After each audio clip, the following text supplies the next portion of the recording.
Thanks everybody for showing up and coming through to our first history-oriented lecture, if you will, or workshop of our Digital Dream series. I'm Kelsey Kaufman, and I've been the owner of Cactus Club since last February, or February of 2020 rather. I guess we're already cruising through 2021.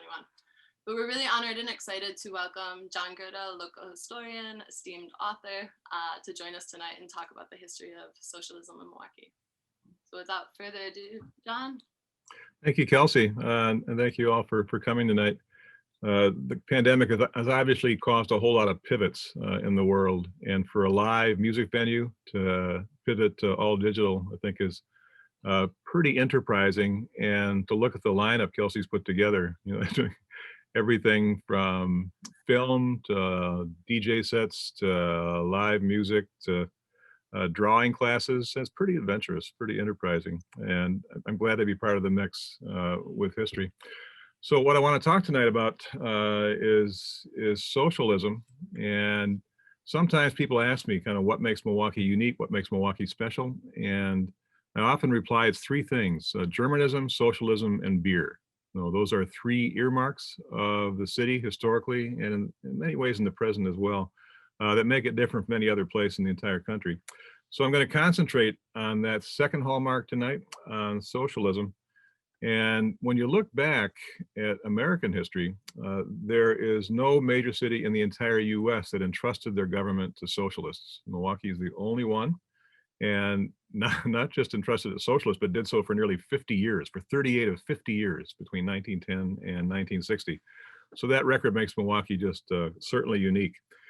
And the word socialism has been kind of renewed in a way, resurrected in a way, more recent years. Bernie Sanders kind of brought it new respectability. And at the same time, there was kind of new backlash, or maybe renewed backlash, because this goes back a long time.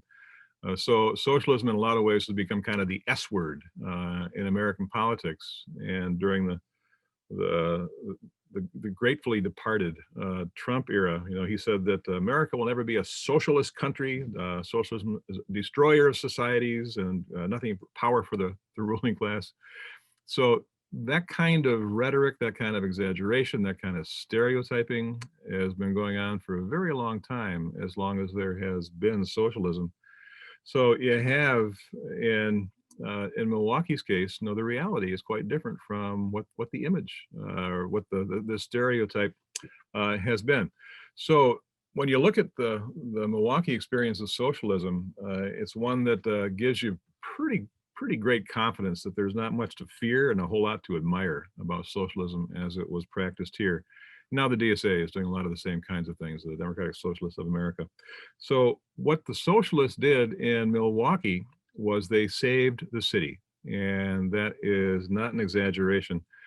Milwaukee, like most of its peers back in the late 1800s, earlier 1900s, was very much in need of salvation, and that's been kind of a regular experience for much of the city's history.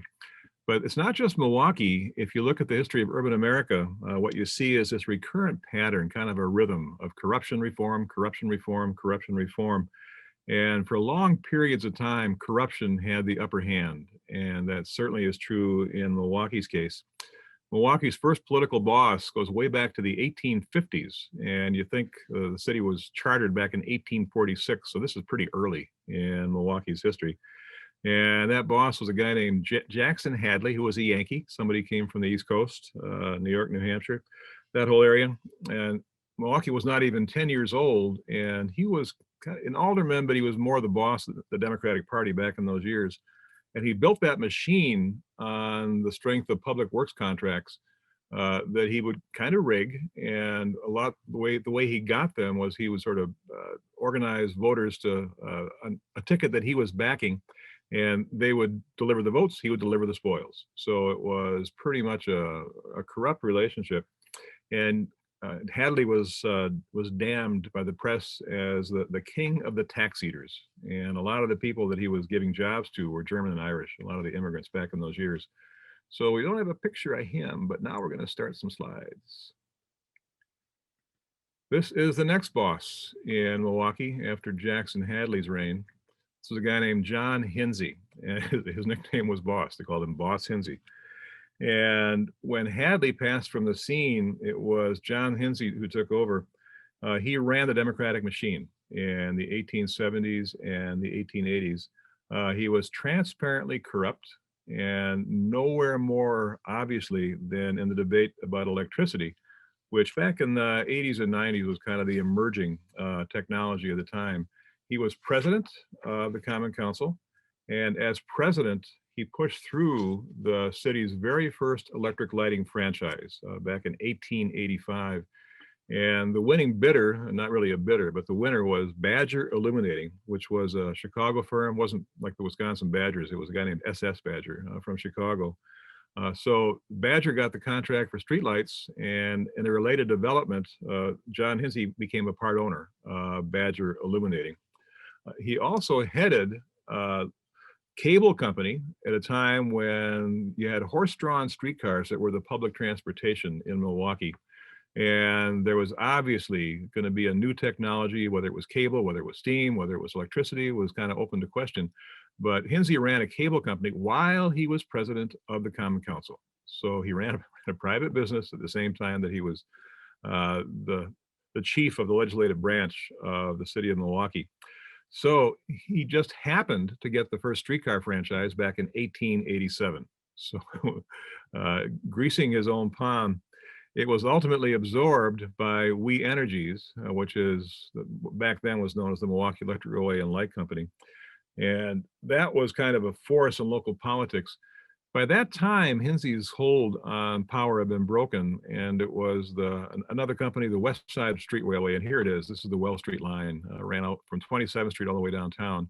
And that was the first electrified line in Milwaukee. They all followed suit very, very soon after. And this was back in roughly 1890, and it's a great line from one of the newspapers. It said that the first electric car whizzed down Wells Street like lightning on roller skates, which I thought was kind of a pretty interesting picture.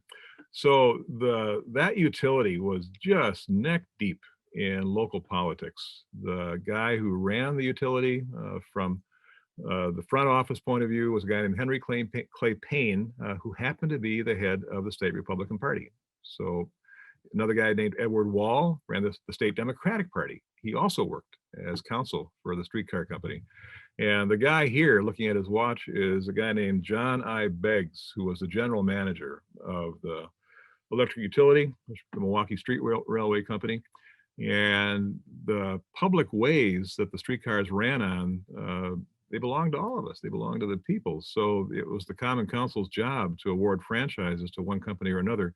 And Beggs was known for taking a little black bag with campaign contributions to the hearings on which his company was going to be asking for franchises. And the result was that he built a really pretty extensive system. The service was great, but the way they got it was certainly open to question. This guy looks like an operator, doesn't he? The guy who's behind him, it's sort of these kind of political operatives.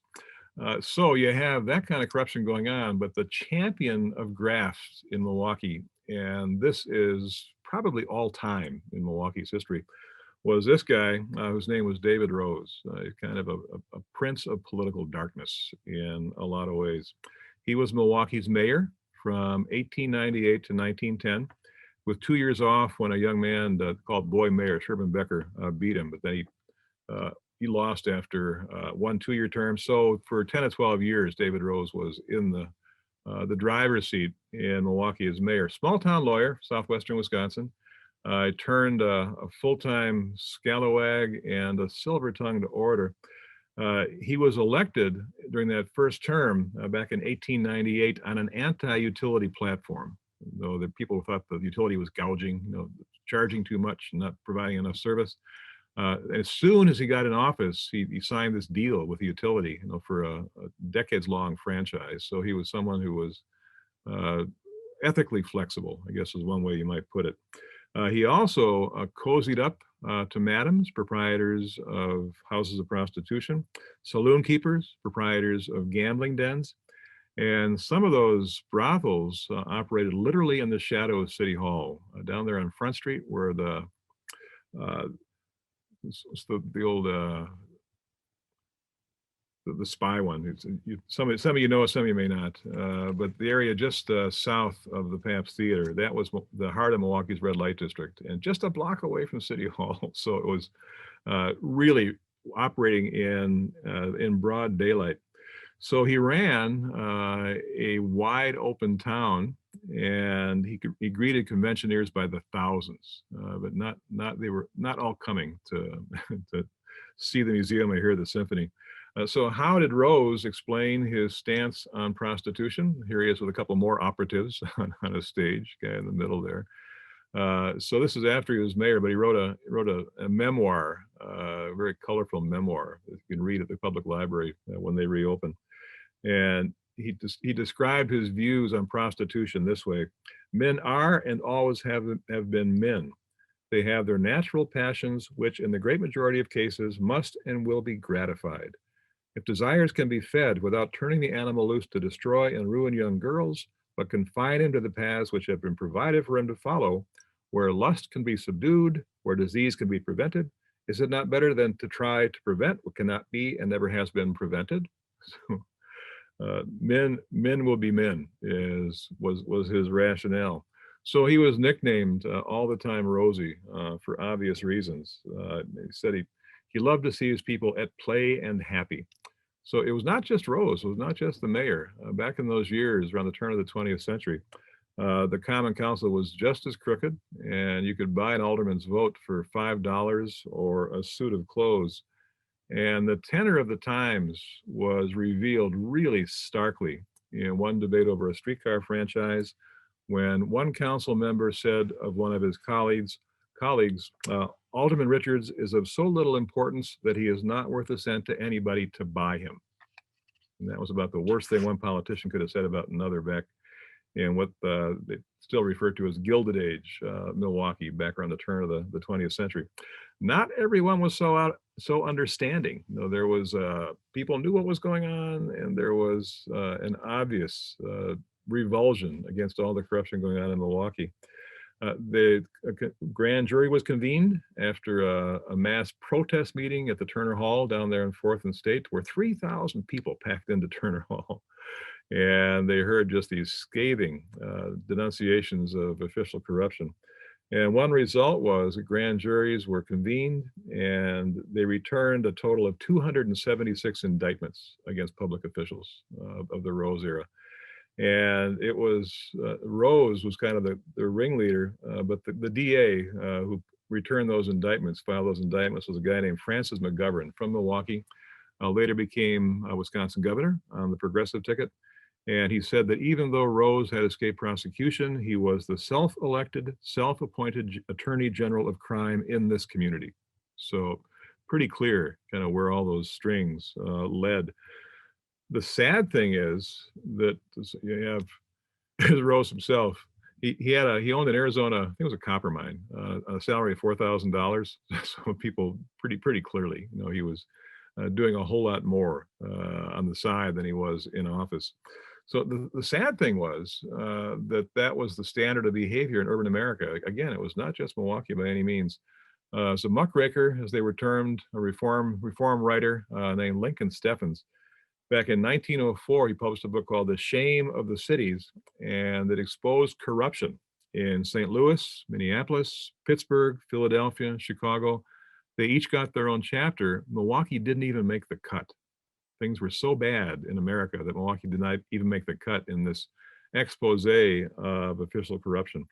So conditions were obviously wretched, but enough was finally enough here and elsewhere. So you had reform movements cropping up all around the country, some led by progressives, some by populists, some by laborites, some by church ladies. In Milwaukee, the standard bearers of reform were the socialists. So they rose from the political chaos of the late 1800s to become an influence on local government that's still with us, still lasted to the present. So where did that movement come from? It came, first of all, from Germany. It came over in the minds and the hearts of a group called the 48ers, who were educated, cultured, sophisticated, reformers who actually back in 1848 fomented a revolt against royal rule in the German states. For a while they won. Some of the duchies and principalities began to relax, their hold on power, but there was a force of reaction set in, and the 48ers were booted. They were evicted, exiled from the country for their pains. A lot of them came to Milwaukee, the 48ers, they called them, the 48ers. Some came to Cincinnati, some came to St. Louis. Those were the three cities in the so-called German Triangle. And they were the ones, because of their education, their culture, their refinement, and their passion. They were the ones who founded the musical societies, dramatic societies, the Turner societies. Here's the main Turner Hall, where that indignation meeting was held back in 1903. And the Turner Halls were turning, which means gymnastics, and that's still practiced down here at Turner Hall. But also, as a sound mind and a sound body, but also certainly friendly games of sheep's head. And they were kind of salons where people would kind of discuss the issues of the day. And they were avowedly socialist. That was part of their intellectual foundation. So the Turner Halls, of which there were several in Milwaukee, north side and south, those were kind of the intellectual seedbeds of Milwaukee socialism. So you have kind of intellectual leadership. You also, just as importantly, you had just a huge population of workers. This is, as you can see from the flags up there, this is the Boilermakers and shipbuilders at a convention down there at the Milwaukee Auditorium down there in 6th and Kilbourne, 6th and Kilbourne. And you have, by the time the Industrial Revolution really gets going here in Milwaukee, you have roughly half of the working population of Milwaukee is production workers, people who worked in these heavy industries. So you have a huge working class, and they were very responsive to any calls to class consciousness. So that was especially true after the shootings down at the Bayview Rolling Mill. This is a factory that was, as the crow flies, about 4 blocks from the Cactus Club. It was right about the site of the entrance ramps to the Home Bridge, northbound. And the rolling mill itself actually was all the green space to the east of 1 block away from the Cactus Club. There was a nail mill where the historical marker is. So this was a huge employer, opened back in 1868, put Bayview on the map as a company town built around this mill. And back in the first week of May, 1886, this was the last major industry to remain open during a time of a general strike by workers who were marching for the 8-hour day without a cut in pay. So back in those years, hard to imagine, but they worked 10 to 12 hours a day, and they worked 6 days a week. The only day off they had was on Sunday. So you have just dreadful working conditions. The helpers at the rolling mill would make the equivalent of $2.50 an hour in modern dollars without a dime in fringe benefits, no health insurance, no workers' comp. So it really was a savage system. And Milwaukee and Chicago became major centers nationally of the 8-hour movement. The governor called out the militia. Governor Rusk Avenue in Bayview is named for him. And on the morning of May 5th, a crowd of roughly 1,200 strikers marched, largely Polish, marched from St. Stan's Church over there in 5th and Mitchell. And they marched on the mill to kind of dramatize or demonstrate their demand for the 8-hour day. At a distance of roughly 200 yards, the militia opened fire, and they killed at least 7 people. This was by far the bloodiest labor disturbance in Wisconsin's history. But outrage over that violence just galvanized the working class. They began to organize politically. There's something called the People's Party, won the most elections in the fall of 1886. And that was kind of a precursor or predecessor of what became socialism as well. So you have, certainly conditions were ripe for the growth of socialism here. There was a receptive soil. There were intellectuals who had the ideas they could translate to action. But the left has always been kind of prone to splintering along ideological lines. What the movement needed was a uniter, someone who was practical, and this was the guy. This is Victor Berger, who came from Austria, a non-observant Jew, came here and worked variously as an English teacher, a drama critic, and a newspaper editor. And he became kind of the godfather in many ways of Milwaukee socialism. He was a tactician, he was a theorist, but he also had clear tenets. And one was gradualism, the cooperative commonwealth of socialism is kind of the main tag phrase. It's not just worker ownership of the means of production. The cooperative commonwealth is where everyone together, kind of works for the greater good, the common good, the public good. And he believed in that fervently, but he believed it would come only after a long period of education and reform. So he was certainly someone who read Marx. He also read Ferdinand Lassalle, and he was more on the line of a gradualist, Frank Zeidler, in the same movement. We'll talk about him in a little bit. He described Berger as an evolutionary moderate, which I thought was kind of an interesting tag. In many ways, the Milwaukee Socialists were on the kind of the right side of a left-wing movement. So on that spectrum, they tended to be more moderate to conservative within that spectrum, within that radical spectrum. So he saw, that if you wanted to reform, you had to win elections. So he began to organize politically. And the key to his success and the party's success, they're called the Social Democrats, but they were the Socialists. The key was something he called the personal union of organized labor and the Socialist Party. So what that meant was that you had these interlocking directorates. The people who ran the party, the people who ran the unions were pretty much after some years the same. So you have, this is what he called the Milwaukee idea, kind of two legs of the same organism kind of moving on one road to a brave new order after the overthrow of capitalism. They were also really effective campaigners. The socialists had something they called a bundle brigade, that they could publish literature on almost any issue in any language that they chose and have it on any doorstep within 48 hours. So this is way before social media, but they were really kind of lightning fast in terms of getting their message out and getting it out widely. So they began to field candidates. So here's Victor with a copy of the Milwaukee Leader, which is the paper he edited through World War I, even though they were sort of diametrically opposed to America's involvement in that war. So you have the Berger's Party begins to field candidates for office back in 1898, largely from the German wards on Milwaukee's northwest side.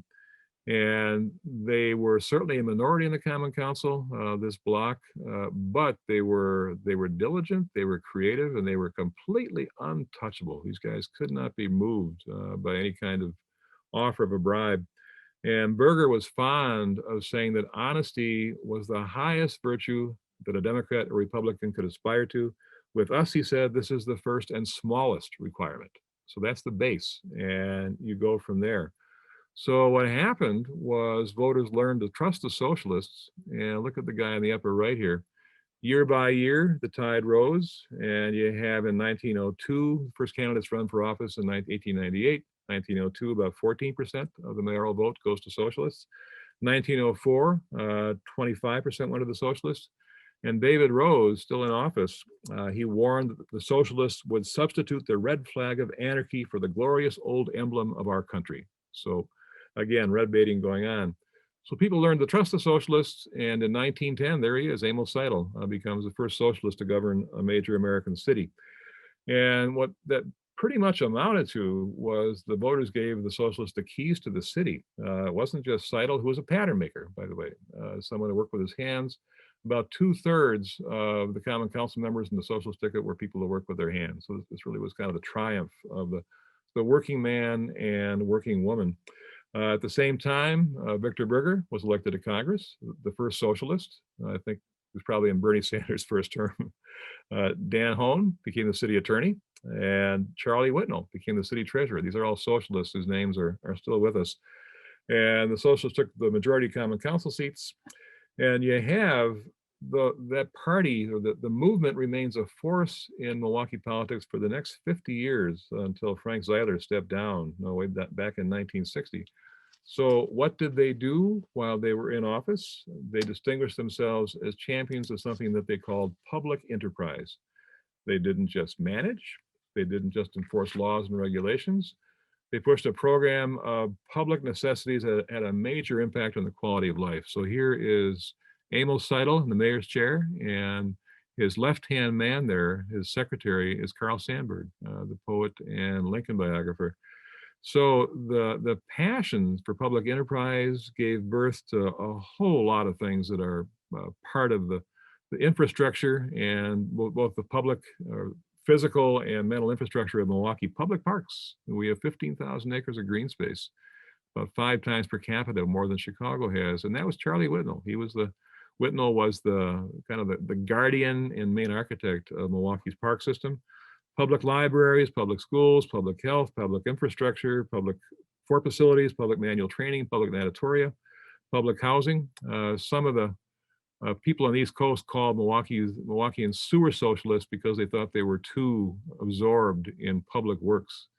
So you have the socialists believe the government was not a sandbox for the special interests, not a fountain of rewards for faithful service, not a source of grease for the gears of the free market.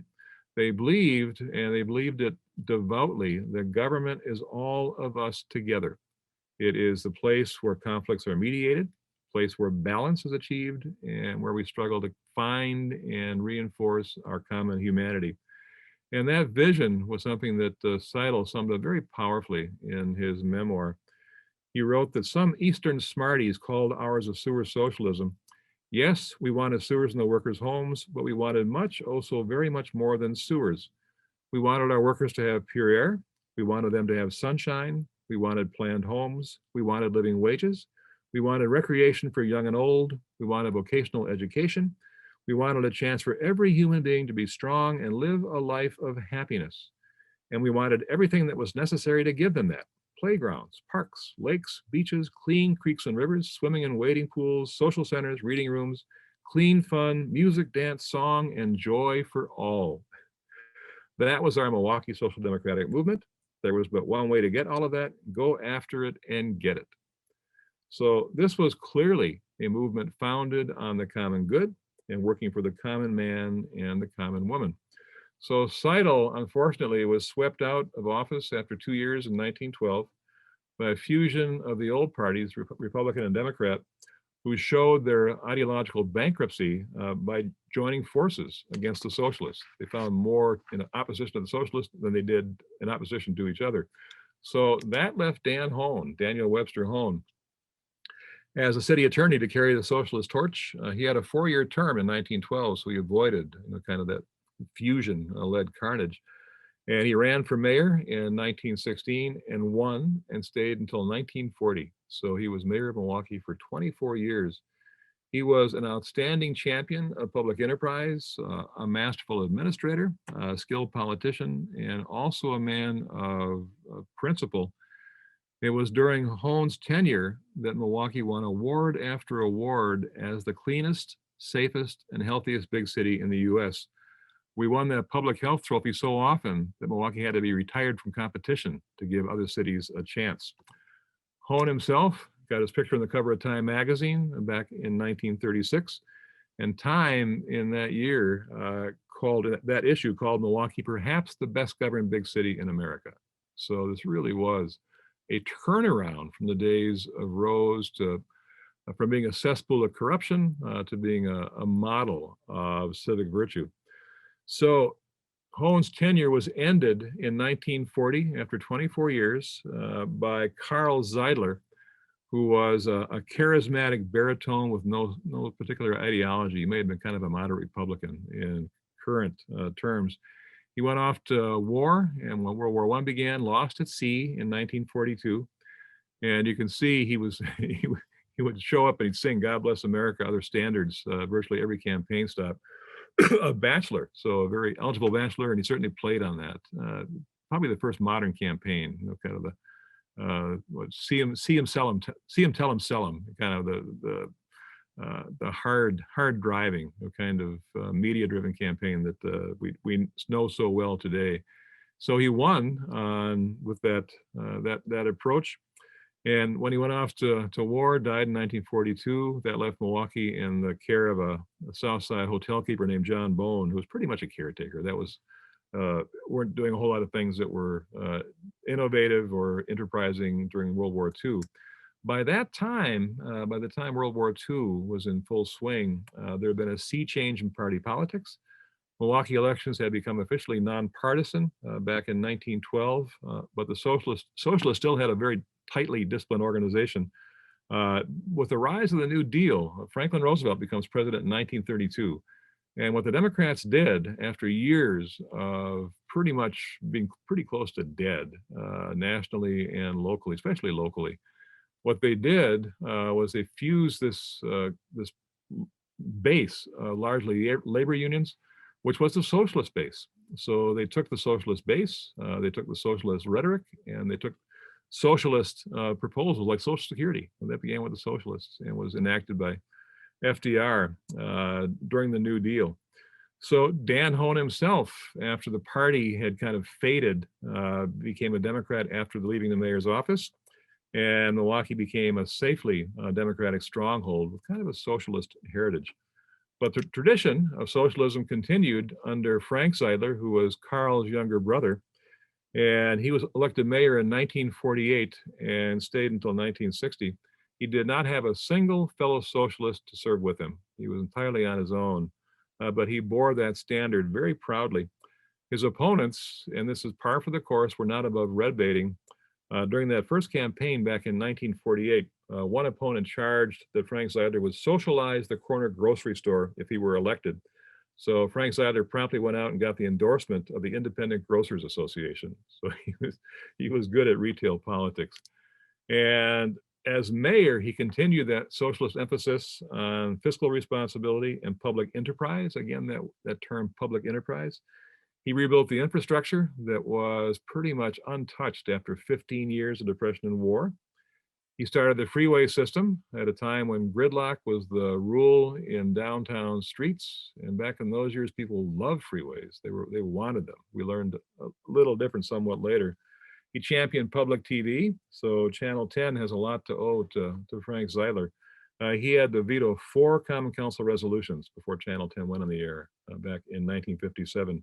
He supported public libraries, and as you can see from the pile here, he was an avid reader, and for a time at least, when they still track those kinds of things before the privacy policies changed, was the most prolific user, the lender of library books or borrower of library books.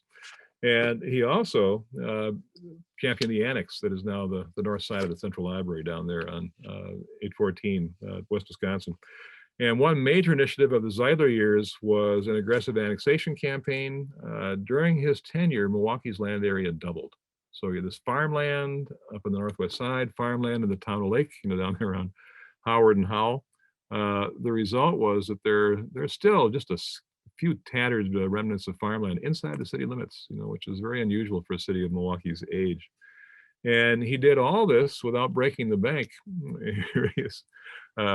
These are not constituents. He's at the Washington Park Zoo, which is on the west side of Washington Park there with the Republican symbol, kind of ironically.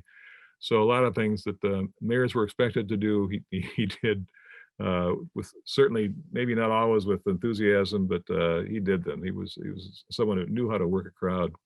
He did it, all these things in Milwaukee without breaking the bank. So there's a common misconception that socialists were tax and spend radicals who wanted to bankrupt the city and empty the treasury. Nothing could be farther from the truth. In Milwaukee's case, the socialists who ran Milwaukee were just as frugal as the most penny-pinching housefrau in any old Milwaukee neighborhood. Dan Hone ran the city on a pay-as-you-go basis, and in 1943, in World War II, Milwaukee was the only big city in America that was free from debt. Frank Zeidler ran on a no-debt platform in 1948 and resisted issuing bonds for capital improvements. He said he didn't want to be in bondage to the banks. So looking back, you have 111 years ago, the socialists swept into office, kind of like this breath of fresh air.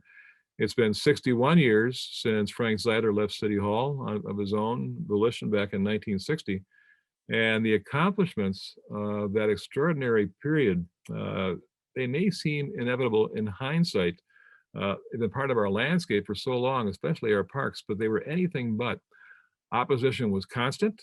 Votes were close, and as many battles were lost as were won.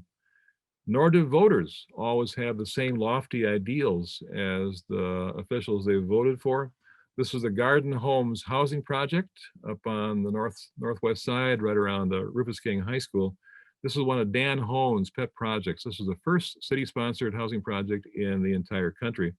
It began as a co-op back in 1923. This was co-op housing, and it was designed for people who worked with their hands. And as this area experienced the building boom and the housing, the area appreciated in value, within 2 years, people who were part of that co-op voted to end the co-op and place each home in private ownership. So they kind of gave up on the old ideal. They kind of kept the money for themselves. So again, human nature is certainly predictable and doesn't change that much from one generation to the next. So voters did not pay that much attention to the ideological fine print. What they wanted was a city that worked, and they trusted the socialists to make that a reality. So the last slide here, but there was, during those socialist years, there was a broad harmony between the governors and the governed, a vital sense that we were all in this together. The result was an expectation of honesty and efficiency in local government that's still very much with us in 2021. The expectation certainly has suffered regularly bumps and bruises over the years, but it remains normative. It remains something that we expect.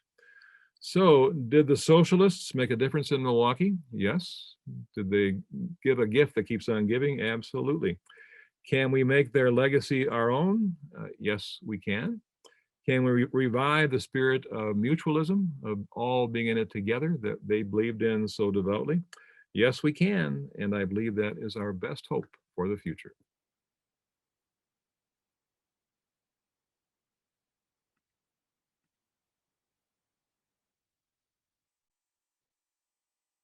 Hello, hello. I'm coming back. Coming back. Here we go.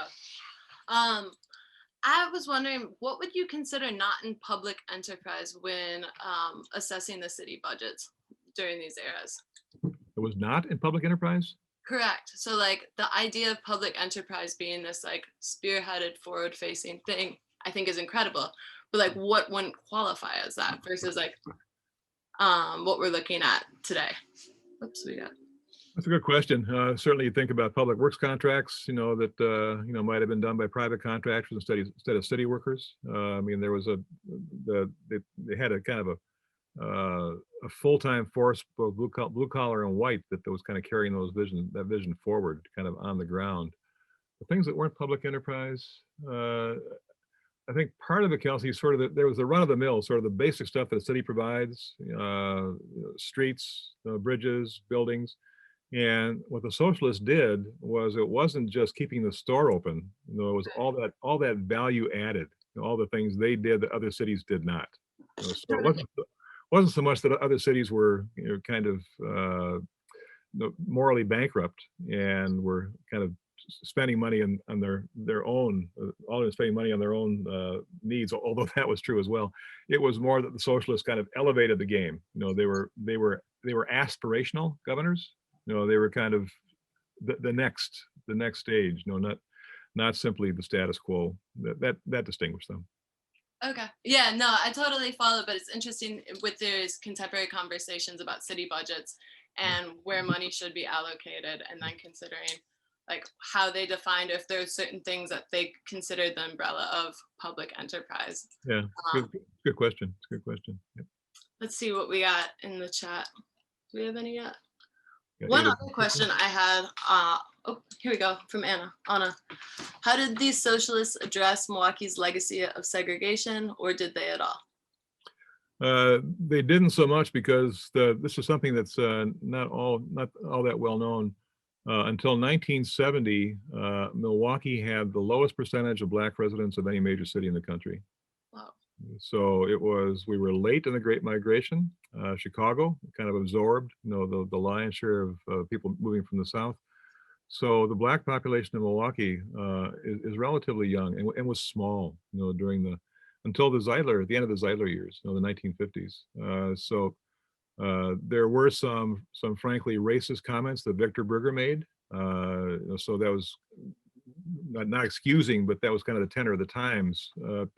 So you have there was no felt need and no moral compunction that they felt, to kind of make inclusion, like diversity, kind of the broad tent, because there weren't any black voters to speak of in Milwaukee. So that was not part of the movement back then.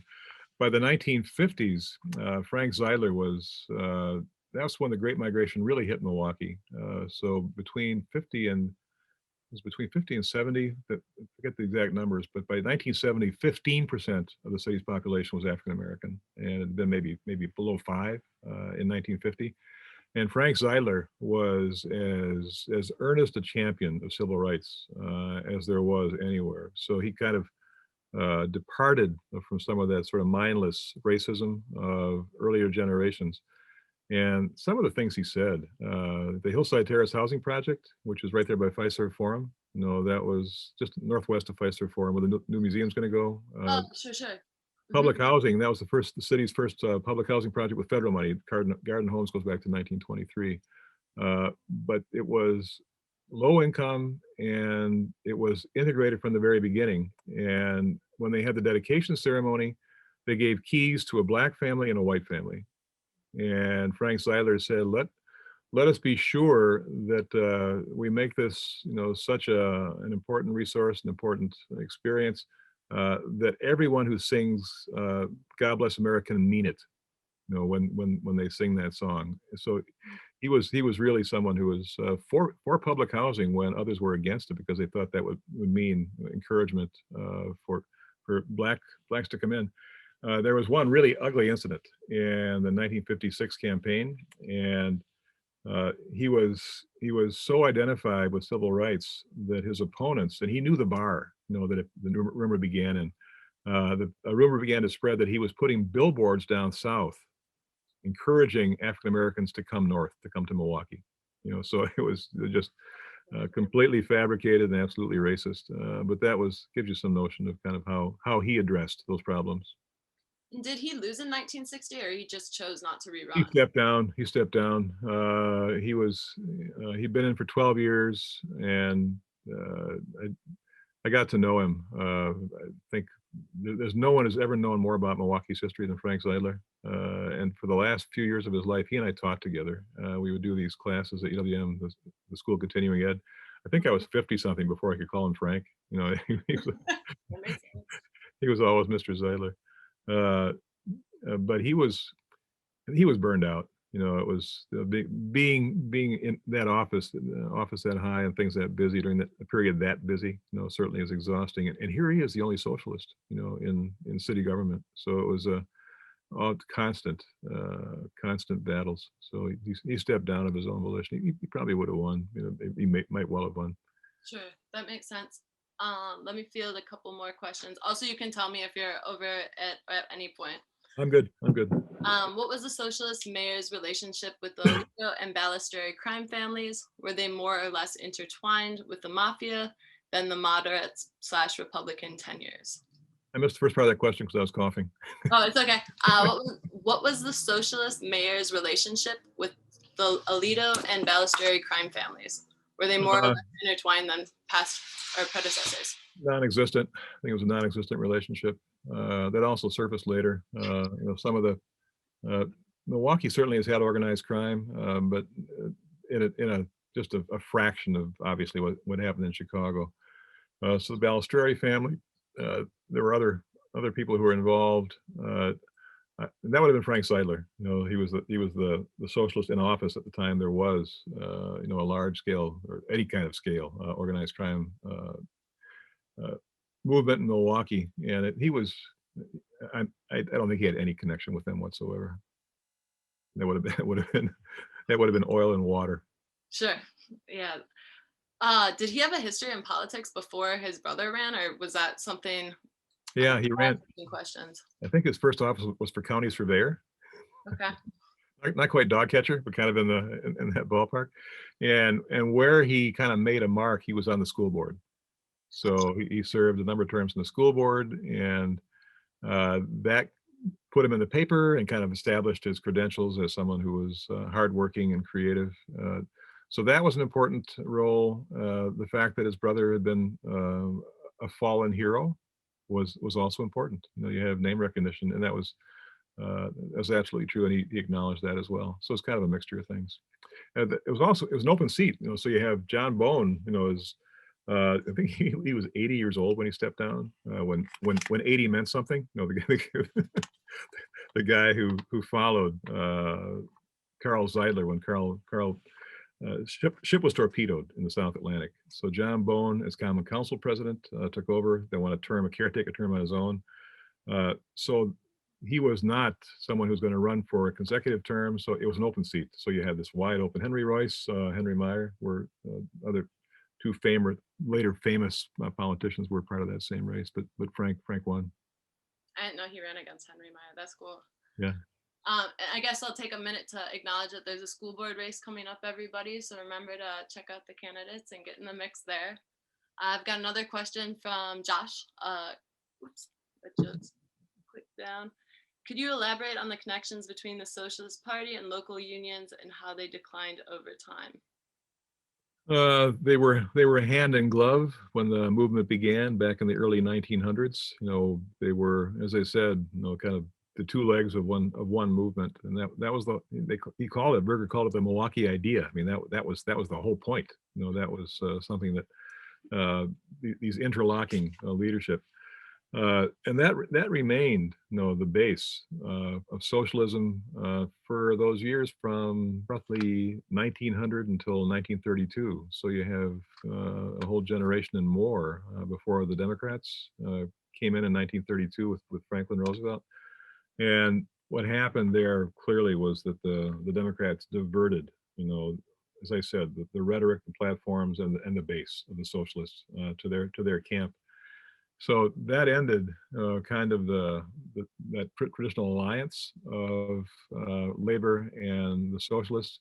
Where unions declined was with this dramatic increase in offshoring as Milwaukee employers went to lower wage locales. First in rural Wisconsin, then in the South, then maquiladoras in Mexico, and then China.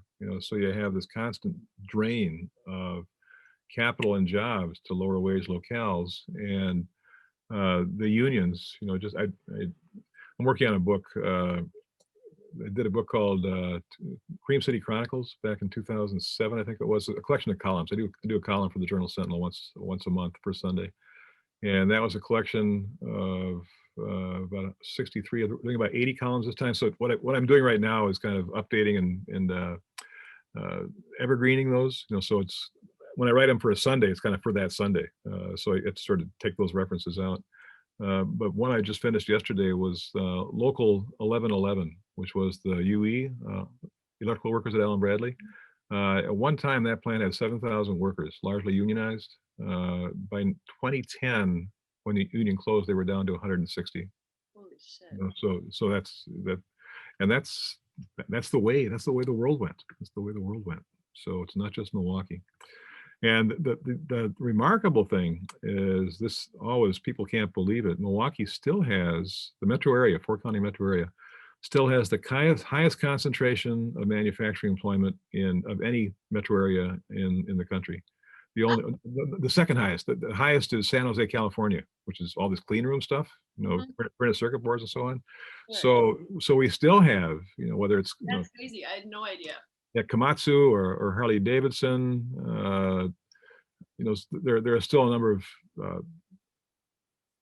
Siemens. I think they're gone, and Alice Chalmers. It's hard to think of some of the companies are still with us.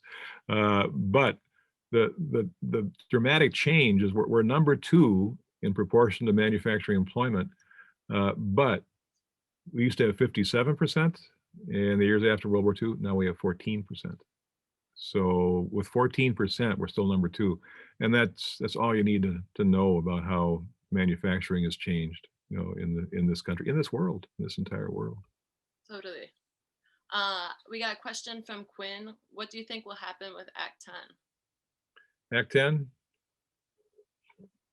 That was, it wasn't just the attrition changes the economy. Obviously, it was a hostile government, so Act 10, we're looking at 10 years of union suppression, public employee unions. I think as long as we have as firmly entrenched a Republican establishment in the legislature in Wisconsin, it's not going anywhere. Evers has tried to take steps to kind of temper it, kind of chip away at it, but not with much success. There have been some organizing successes among some of the education associations. One from the Fox Valley recently, but I don't see that going away anytime soon. I agree with that. I've got one more personal question. When did the bundle brigades, or how long were they active for? I mean, that to me, that's stuck out like such a bright light in your presentation of like how incredibly inspiring and wild to think about this, even like the capacity for translation in that way. Yeah, yep. Probably 1898 is the first time they're running for office, running candidates, running slates for office. So that would have been the beginning. And during those peak years, probably lasted through certainly the 1920s when radio became much more a thing. That became more the medium.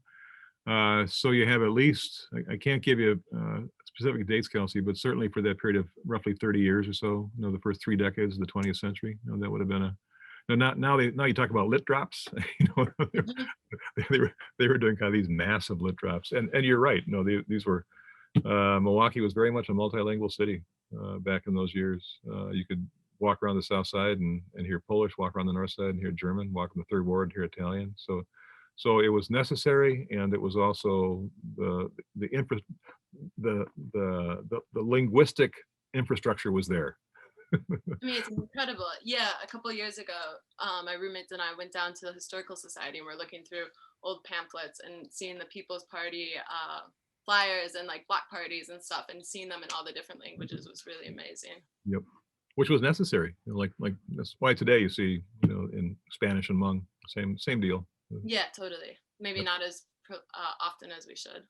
Right. But let's see. Can you find any of these documents, paper, anywhere? Question from Natasha. Yeah, County Historical Society down there in 3rd and Kilbourne. They have the best collection of socialist stuff.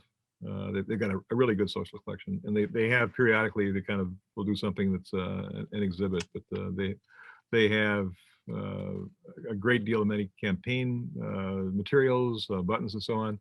The Golda Meir Library has Frank Zeidler's papers, so they're up there.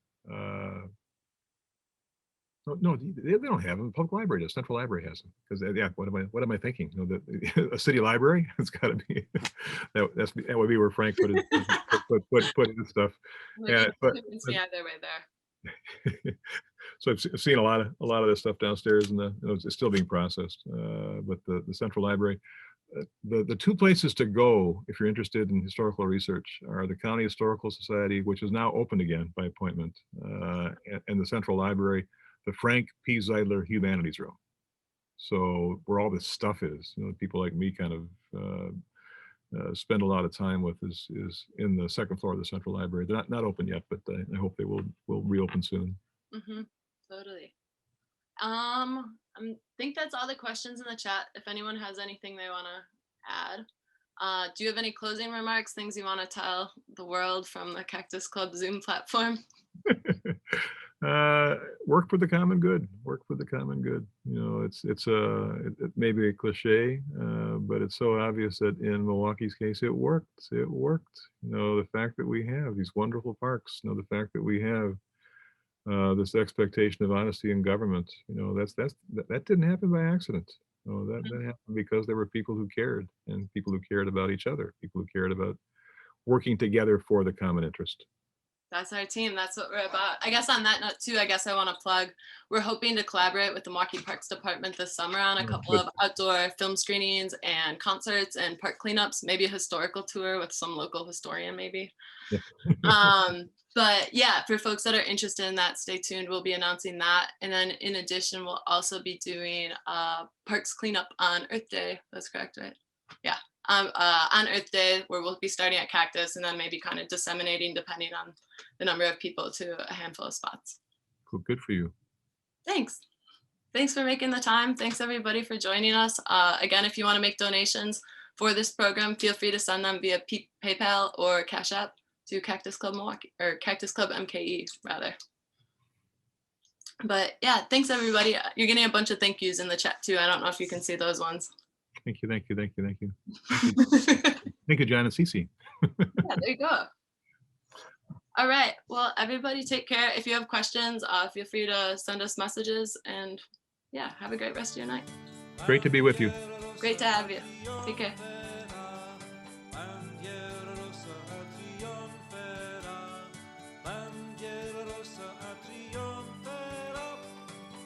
Socialismo